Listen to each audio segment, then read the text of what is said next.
Hello again and welcome to VoN Annex number 2.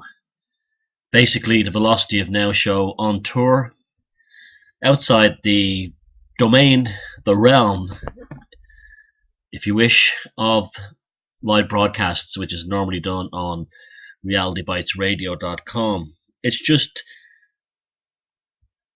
viewpoints, ideas, maybe a few confessions, later on down a few interviews, and things that interest me, things that come into my head, things that I find interesting, and hopefully some other people will find them interesting as well.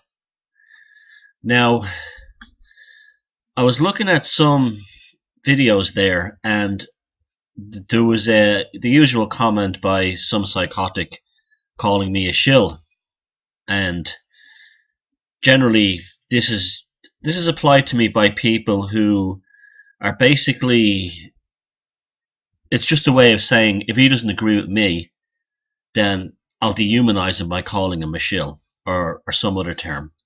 It's like that's all it's rooted in. This person has a different viewpoint than Thomas Sheridan, therefore Thomas Sheridan is a shill or something else.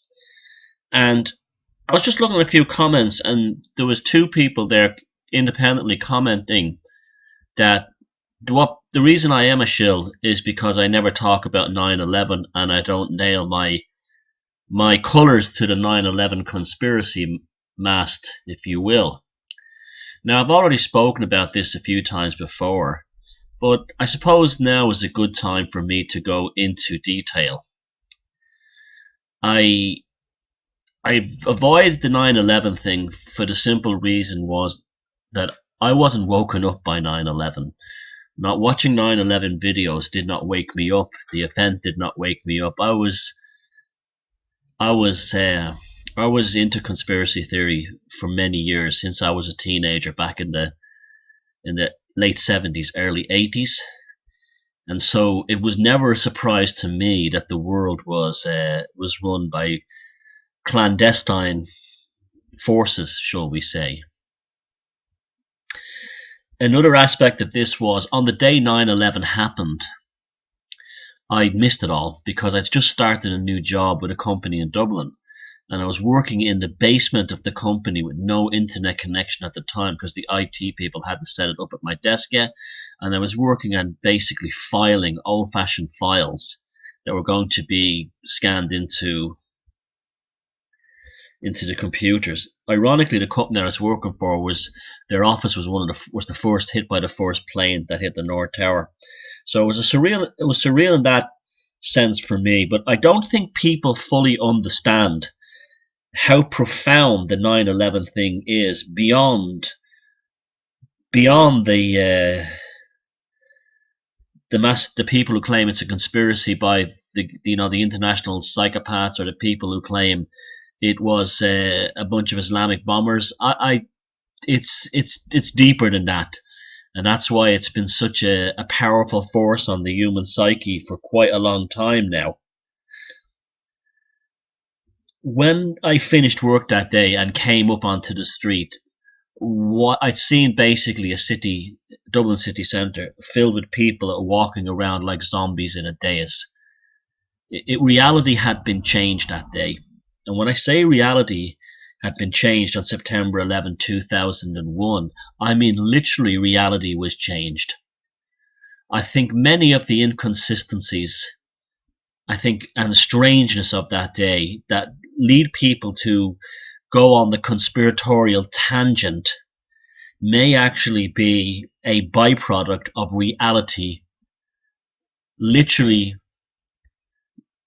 being damaged by the psychic enormity of the event. Billions of people all over the world focusing their attention, their extreme emotional response and psychological trauma towards a TV screen unleashed enormous amounts, probably for the first time in the human race that this had ever happened and probably will ever happen again, enormous amounts of charged energy towards TV screens all over the world, directed almost exclusively at Lower Manhattan in New York City on that morning and through the course of the day. No one ever talks about the effects that had, not only on the people watching it and human collective consciousness as a whole, but also did it actually shift or jump or affect the Matrix, as they call it.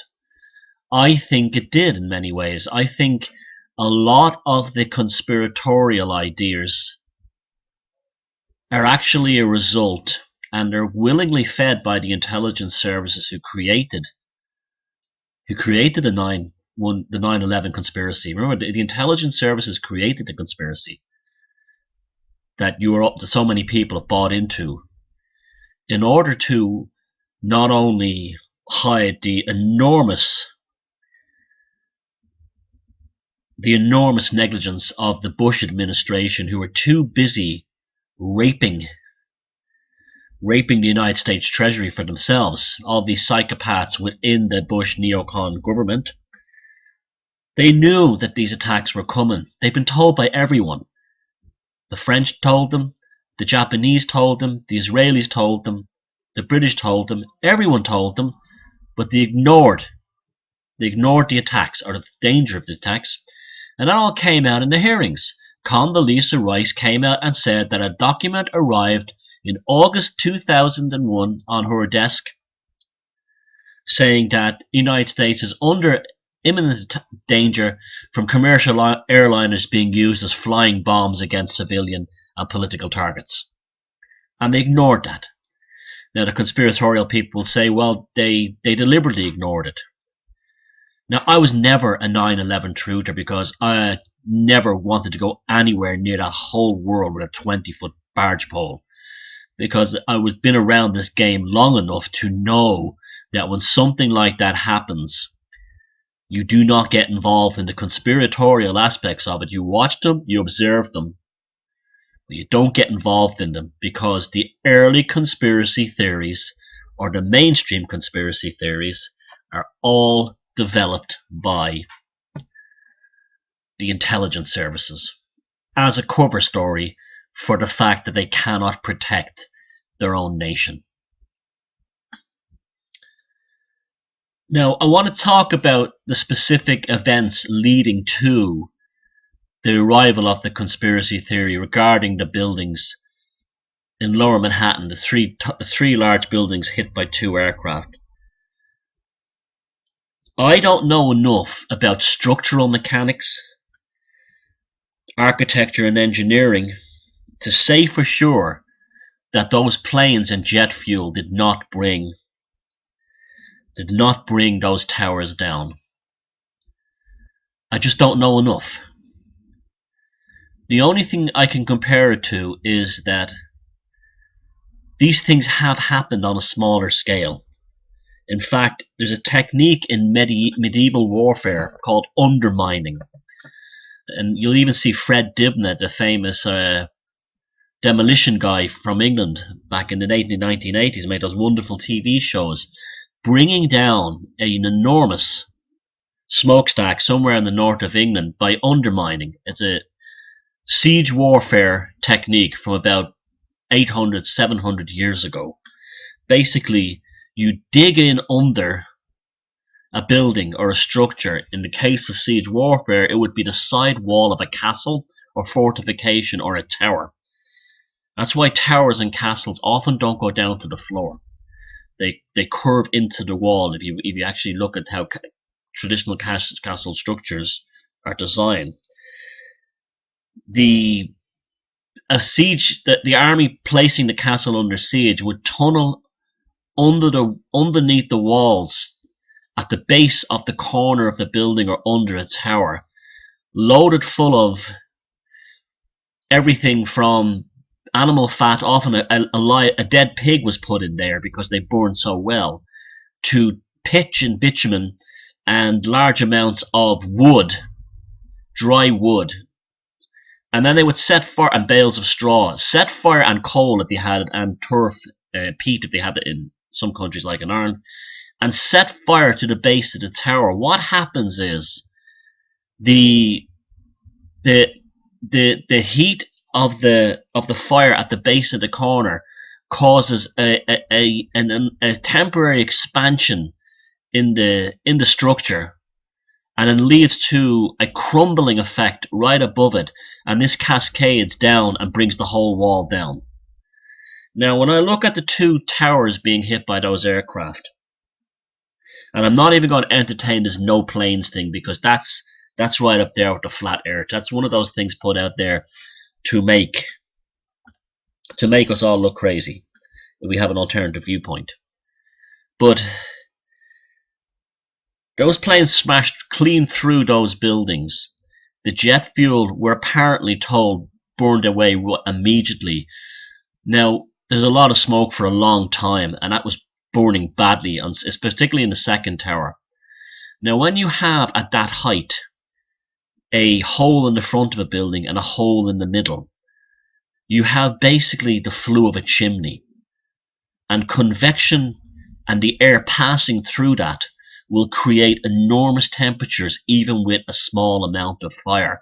This is why in the old days of the steam trains, if a fire happened inside a tunnel, a train crash happened inside a tunnel, the opening of the portals of each end of the train tunnel would act like a chimney flue and create enormous convection, and would literally melt the bricks inside the tunnel lining.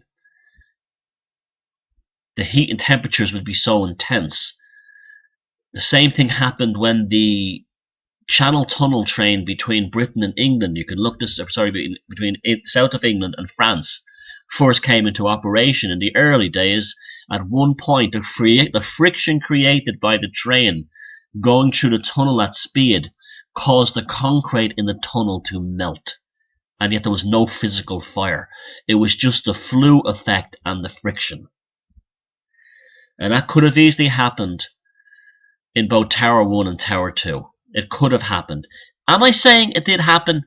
No, I'm not saying this is the full story. I am just saying there's other ways of looking at these things without running down the street like an absolute fool with a megaphone in your hands screaming 9/11 was an inside job, or alienating yourself from your friends and your family with the same thing because you have not considered all the possibilities, because you have a predetermined outcome that's been placed into your head either by the mainstream reporting or the high-profile conspiracy theories, which I can tell you for a fact were created by the intelligence services.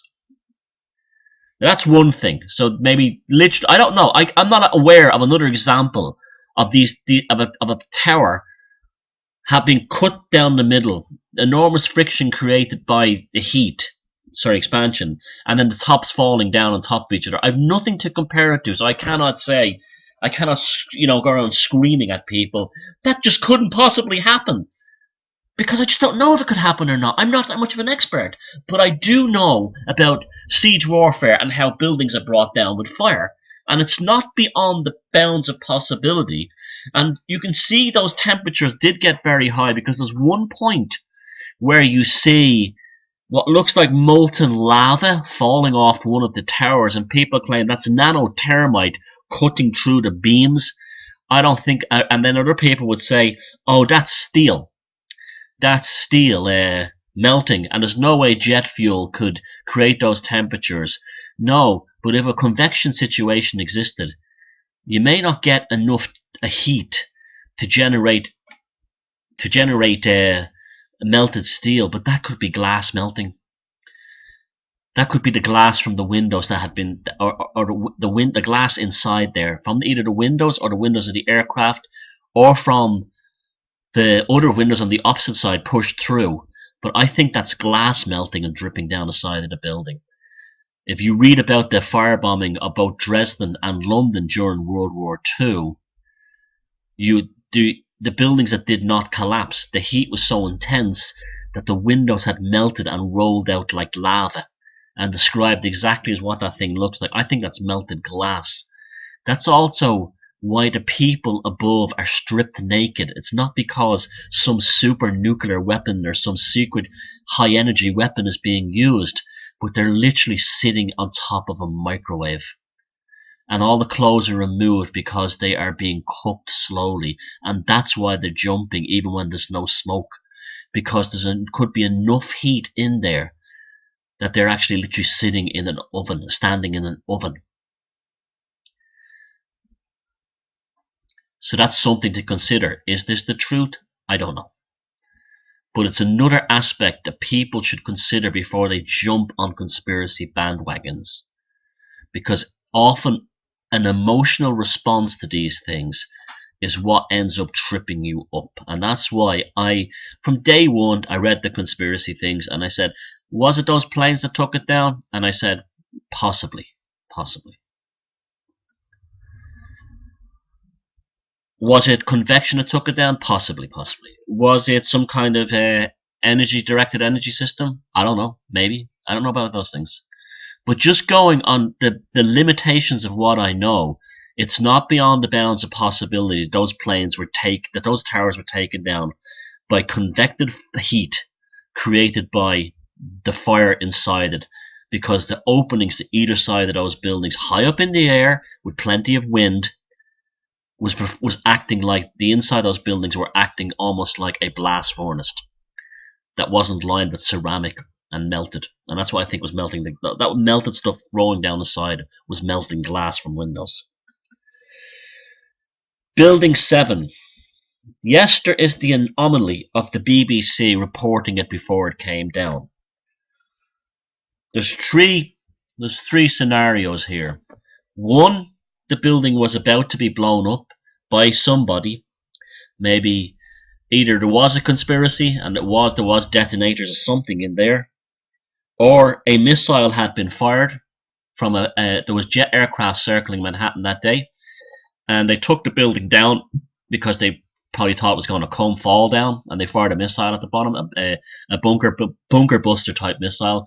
There's videos of buildings in Gaza, literally large tower blocks, being demolished instantaneously by Israeli rockets, those kinds of rockets. The fire at the back could have been strong enough to take the building down. That's another possibility. Or the reporter reported it because somebody had mentioned the building's about to come down. They would have heard the buckling and the cracking. The building's about to come down. And it was just relayed, and it was just a miscommunication. Or, the most fantastical, reality changed, and time literally changed because of the enormous psychic energy that was being happening. And we don't know what came across the TV screens and how it syncs up and links up with what was reported. Only the people that were there on the ground know for sure. But again, the undermining situation totally can explain what happened building 7. They always show the front part of the building where all the windows are intact. If you see the photographs or the footage of the rear of building 7, the side that was facing the World Trade Center, it's in bits. It's ripped to pieces. Entire columns of girders have been literally scooped out by one of the World Trade Centers falling on top of it, and the debris cutting through girders like a knife through butter. And at the bottom is an enormous fire that's could be maybe structurally undermining the tower, and that's what brought it down. I do agree it looks like a controlled explosion, but again, that could also be undermining. If you look at undermining, it happens the same way. It collapses in on itself. As regards why there was not enough debris on that site, I think there's plenty of debris. I think there's enormous amounts of debris. People say the building should have left a footprint this high. They weren't concrete buildings, remember. These were steel framed buildings with basically insulation, plastic, and random small amounts of concrete in between the floors that were poured. These were not, and a lot of the floors were empty as well. And so I can't say for sure there isn't or there is enough debris. And that's why I don't run this round down the streets screaming 9/11 was an inside job. Again, I have nothing to compare it to, but I can look at consistencies and anomalies in different ways. Now, I know people who were in Lower Manhattan when the attacks happened, and they both saw they all saw the planes. So anyone who, well, they heard the first one, and one person I know saw the first plane, and I know they're telling the truth for definite. So the planes did exist. That no planers thing is right up there with flat earth stuff. It's been created by the secret services to make all alternative opinion look bonkers, and any conspiracy. Where there's lots of stories that, like, crazy stories have been put out over the years. No, all the Jews got phone calls the day before not to go to work, and yet hundreds of Jews are dead.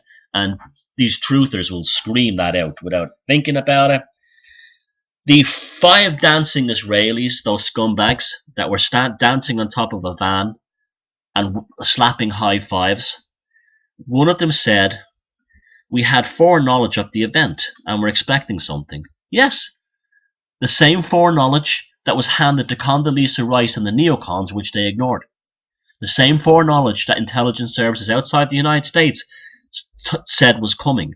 That's not the same thing as the Israelis planned it. It just goes to show the unbelievable incompetence of the CIA, because they're too busy downloading kiddie porn with their credit cards at the Pentagon. So let's stick with realities here.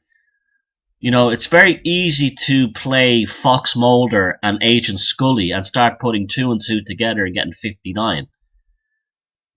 Sometimes 2 and 2 does make 3, and 4, and 1 and 1 does make 2, but sometimes you can really stretch it out. And you go down, not the rabbit hole of truth, but the rabbit hole of confirmation bias. Again, I don't know who's behind 9/11, other than I do believe, look, there's no doubt about the fact that those guys got on those planes, and they were probably patsies for either someone, the Pentagon, or someone else. But those guys were involved, and I don't know who Al Qaeda is for sure. I don't know, but I do not think that the neocons or some kind of secret government inside the United States planned the 9/11 attacks, because there's no evidence of it. You could create circumstantial evidence of everything, but there's no evidence of that. Then you have the people who say, well, what about all the clues they drop? These people who say secrets that are hidden, and yet they're on television, so they're not hidden. They're obviously out there. They talk about that lone gunman episode where it shows the plane being hijacked by a kind of these evil empire types inside the US government and flying into the World Trade Center to start a war. Then someone would say, well, that's whistleblowing, or that's black magic. They have to show us their magic before they do it. But why would they show us the magic in a TV show that got almost no ratings? That show was a flop. Almost no one watched Unknown Goodman. There wasn't that. Even X-Files fans didn't really care for it. Or, as has been the case with things like the book called The Wreck of the Titan, I think it's called, and it almost perfectly describes the Titanic sinking several years before it happened. Creative people can tap into the future. It's again, when anything is that psychically enormous and time does not exist, every cosmologist and every physicist worth their salt tells us that time does not actually exist.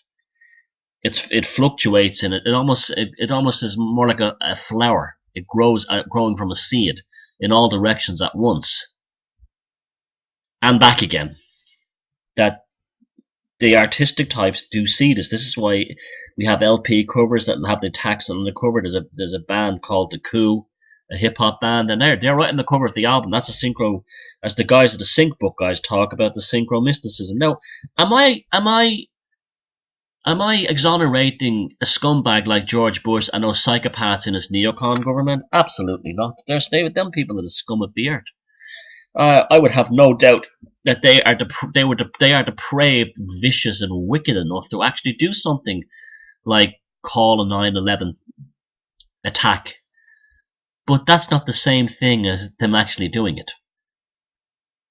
That's not the same thing as having enough proof to show that they did it. I know Bush's face when he's told that in that school classroom, that he is literally in shock. Now you can see it. That's not the face of somebody who knew. That's the face of somebody who didn't know. That's like he had the same look on his face that people are when the policeman knocks the door and tells them that their loved one has been killed in a car accident. That's the face they make. He didn't know. Then again, he's just a puppet. So that's a valid argument too when people on the conspiracy side make that. The kids repeating those words, plain hit steel, is the most amazing and fantastical thing of all. Again, a glitch in the matrix. And these kids saying, these people say, oh, these are magic words, these are charged words for the ritual. No, that's implying that the school teacher was involved and the kids were involved, or at least were duped into that. And I don't think that magic is not that crude. You know, that's one of the problems that I have with truthers. They talk about satanic rituals and magic rituals, and yet they know nothing about that. Magic is very specific steps. It's not random. You know, when a magic ritual, and to say that it's created at the level that these people are great magicians, would be elegant and perfect. It wouldn't be like rolling dice in a crap game at Las Vegas. It wouldn't be like that. It would be perfect. It would be subtle and it would be elegant. And then afterwards, incredibly obvious. It would not be crude like that. That was, again, I think, was because of the psychic energy that was about to be released. And I also think that's what caused the hurricane off the coast of New York, that major hurricane off the coast of New York, to divert towards Manhattan on the morning. I don't think it was a directed energy weapon. I think Dr. Judy Woods has put together a fantastic prospectus, but I still don't believe any of it because it's just not. There's no proof of anywhere else. You know, it's very easy for me to say, you know, I have a hangover from being out last night, even though I didn't have any drink. Rather than saying I have a head virus, I could say that someone slipped some drink, someone put booze into me when I didn't know. And they have a secret booze delivery system. That's what's giving me a headache this morning. But that doesn't mean it's true. The obvious answer is I have a virus that's causing me to have this feeling like I'm hungover, like it's like a headache, a head spinning. So it's, you know, she can say all these things and put all the evidence out there, and you know, God bless her, she absolutely did a phenomenal job in presenting a case, but it still doesn't mean it's true.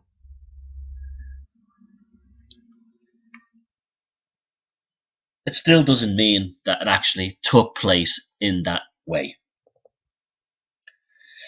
Regarding other events surrounding it, money being changed beforehand in the numbers it did, I can't find any real hard evidence of that there was massive movements in the stock market. If there was, these movements in the stock market could have also been a collective unconscious response. In much to see this, you see, the power of the human consciousness. I was listening to Greg Moffat being interviewed by an Irish chap today on the radio, and he said that everything is consciousness, right? And it is. I agree with that. And our perception of the universe is you know, a consciousness response. Absolutely. But it's almost impossible to change matter and reality as we perceive it. It's almost impossible. And so it's the one thing that changes reality, and I've been saying this since I spoke at the ARC Festival in 2012, is trauma. When someone is traumatized, this is when time stands still and strange events happen. Soldiers will often report, you see, a lot of soldiers in the old days of battle, if you listen to how soldiers describe Vikings or anyone, In the days of hand-to-hand combat and those battles before firearms, they would recount talking about being in battle like it was almost like a psychedelic experience. Many of them could tell you they could not remember it. That could be post-traumatic stress trauma and the brain blocking it out. But others will tell you that it was in the language that they could use. World War I is full of stories like this. That reality, that the horror of World War I, and also I'm starting to find more and more interesting stories about places like Stalingrad and what happened on the Eastern Front, where you want to talk about reality shifting because of the extreme trauma. That's a whole other story for a whole other show in itself. But reality shifts at times of extreme psychic trauma. It was very well portrayed in the opening scene of that movie, Saving Private Ryan, where Tom Hanks, because of all the extreme horrors going around him on Omaha Beach on D-Day, June 6, 1944, that they show a scene where he literally changes out of this reality, and things are happening at a different speed around him. A different speed. He's literally in a different time zone. And there was numerous stories of World War I battles where troops in places like in horrific, massive battles of enormous amounts of artillery and firearms and machine guns and guns, but also ended in ferocious hand-to-hand combat with bayonets, knives, daggers, and even throwing rocks at each other. When bullets run out and the bayonet has snapped off in some guy's rib cage, you will pick up a sardine can and try and use it as a weapon to stay alive. It's not like in the movies. Bullets run out, and I've often noticed that in war movies that bullets never run out. No matter where, their bullets never run out. But in reality, bullets run out. Troops can only carry so much ammunition. And many of these troops, unless they were injured or shot and were lying there waiting for help, many of them in the recounting the Battle of the Somme cannot give you specific details of what took place in the battle. They don't remember. This is why a lot of men who have been in, this is how you always tell as a faker who's been in real combat situations, they don't talk about it. One of the reasons they don't talk about their experiences in war, in extreme combat situations, is they don't remember it.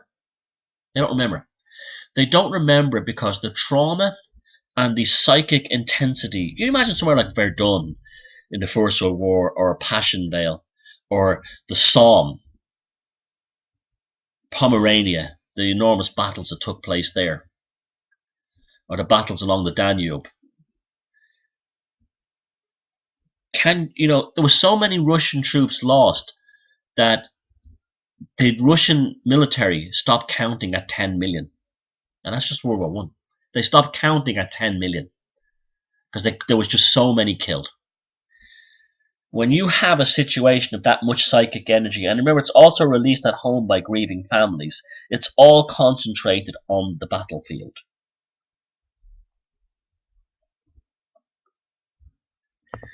And that's what happened at 9/11.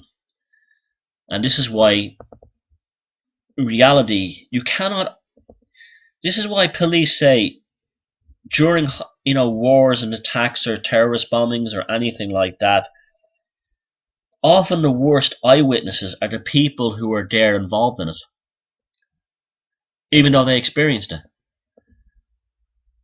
because they were put into that bizarre sense of unreality. They were literally thrown out of the matrix into a new matrix and witnessed and saw things that to them were very, very real, just like if they were on a psychedelic drug, but they alone experienced it.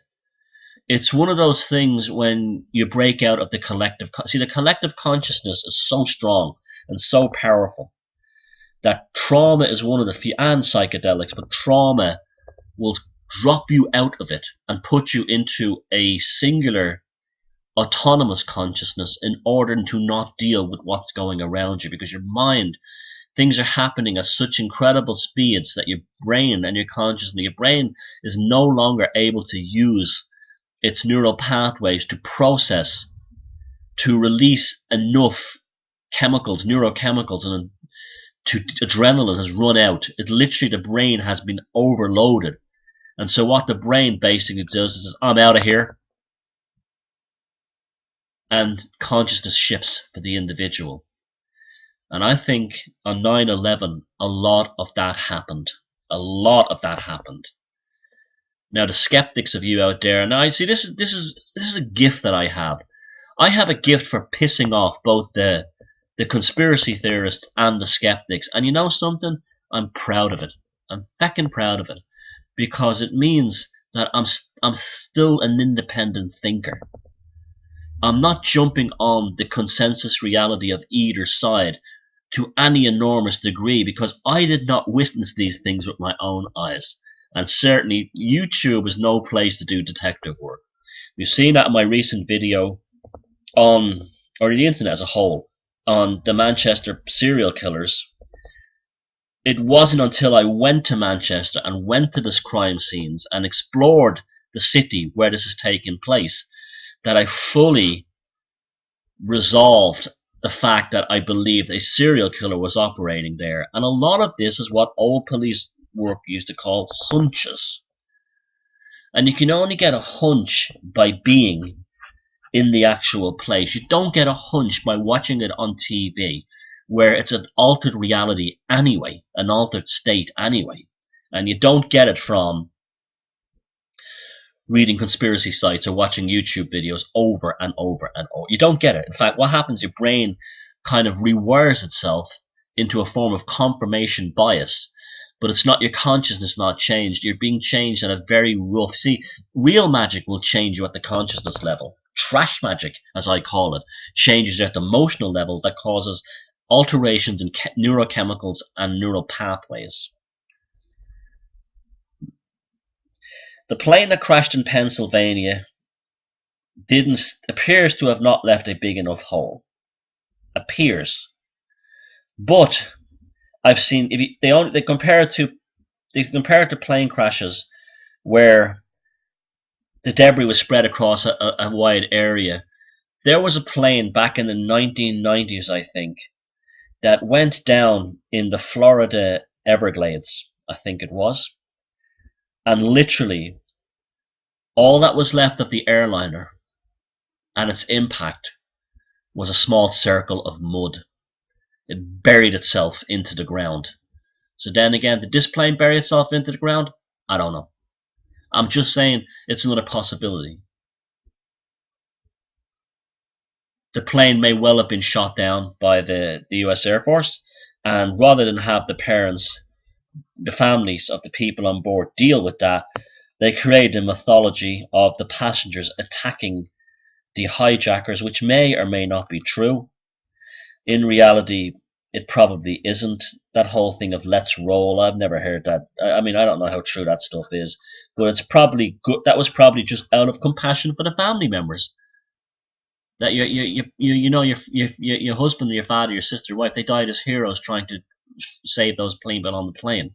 And maybe that did happen.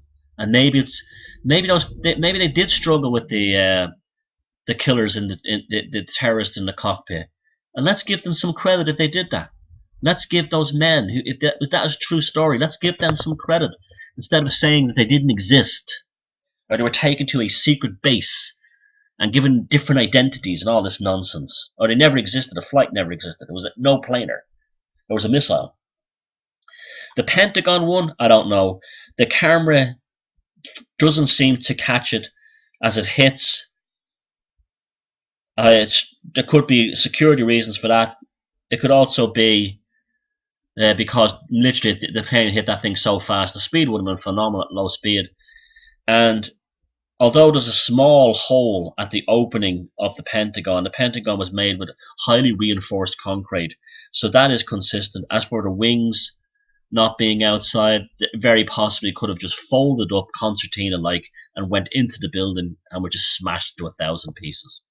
I've seen photographs of the engines inside the building. So the engines would have been like missiles going through. It was an extremely strong structure. Again, I'm just throwing this out there before you alienate yourself by running down the street going 9/11 was an inside job.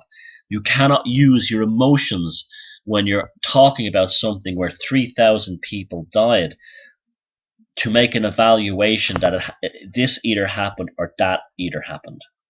Calling someone a shill for saying, I don't know about this, I don't know.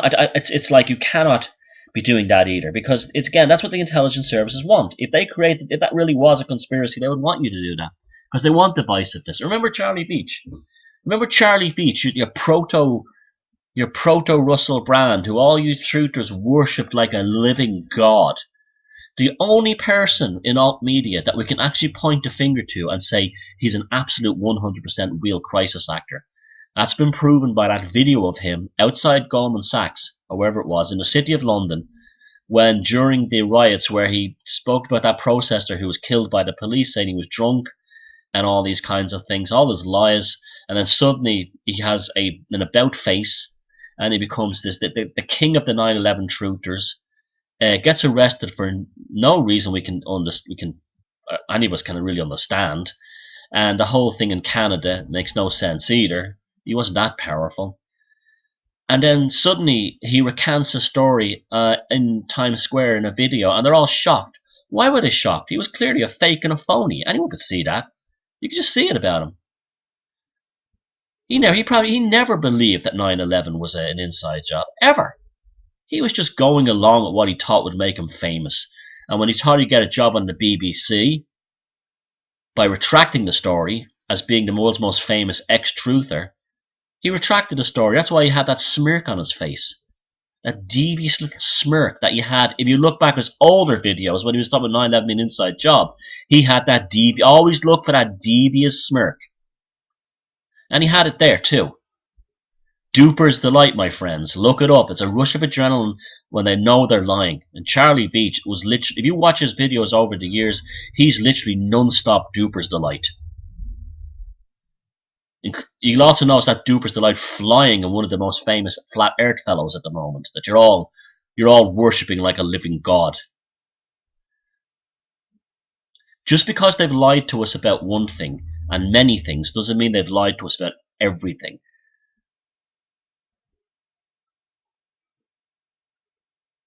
They have to have plausibility and truth more often than they have lies, because that's what keeps us locked into the matrix of delusion.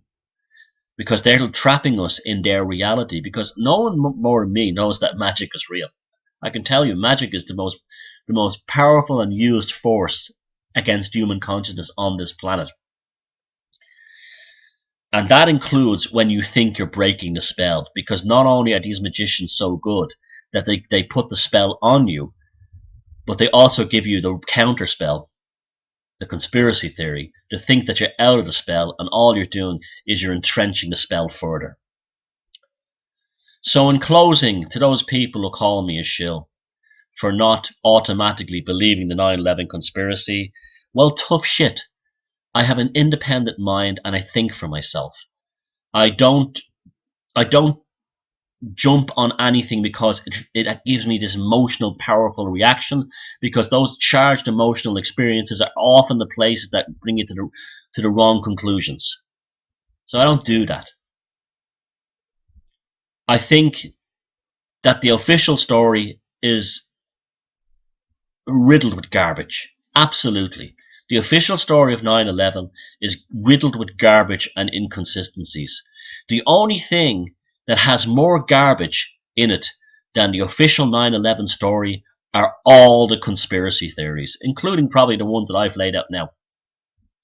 And that's not even a conspiracy theory. It's just me trying to see if there's a middle ground between both. And I don't think there is. I think it's a straightforward terrorist attack that somehow caught the American intelligence services. These guys are probably all patsies, just like Lee Harvey Oswald, and it just went wrong for everyone. and the terrorists turned out to be real after all, and the whole thing did really happen the way it happened. But in order to protect the CIA from anyone finding out how they operate patsies, how they basically create these terrorist groups and keep them going. In many cases, I think the same thing happened to Charlie Hebdo. I think that was you see, every so often they lose control of their patsies, and their patsies act alone, and disaster usually happens, like on 9/11 or like on Charlie Hebdo. And so, in closing, I don't have a 9/11 conspiracy theory because I don't have enough evidence to believe that there was a conspiracy, other than I know an extremely sinister bunch were running the United States at that time, and no doubt about it, they loved it. They were licking their lips when they realized they weren't going to be done as traitors for negligent homicide. Within a few days, you could see them all licking their lips because this gave them the excuse they wanted to invade the Middle East. So that's it in closing. If you think I'm a shill, that's okay. I don't have a real problem with that. But I won't ever lie to you. If I don't believe in something 100%, I'll say it. Because there's too many entertainers in alternative media who make a living, and some of them quite a lucrative living, out of telling you guys what you want to hear. And I can tell you that's not the same thing as the truth. Confirmation bias is not the truth, because ultimately there is no truth at all. Thank you. My name is Thomas Sheridan. My website is www.thomassheridanarts.com, and would you please subscribe and share the videos from Thomas Sheridan Arts on YouTube, and let's keep this dialogue and this whole string going. If you want to slag me off and call me names because of this, it's not going to make what you believe any more real. It's only going to make things worse, and it's only going to give the psychopaths in charge more power, because they love it when there's chaos and confusion, when the people who should be looking at this. But more important than anything else, there's no point in talking about 9/11 anymore. It's a long time ago. It will... Even people who say, oh, if it's a false flag, we can study their methods. They don't do the same thing twice. No black magic spell is performed twice, even if it was true. So get that out of your head. Keep thinking. Keep that cognition churning. And don't allow anyone to put, including me, to put ideas into your head and then express those ideas in an emotional way that causes you to have a social or a personal problem with other people who don't believe you. Because I can tell you for a fact, having met many of these truth gurus, you losing your friends and your relationships over these people, they're not worth it. They're not worth it. Thank you.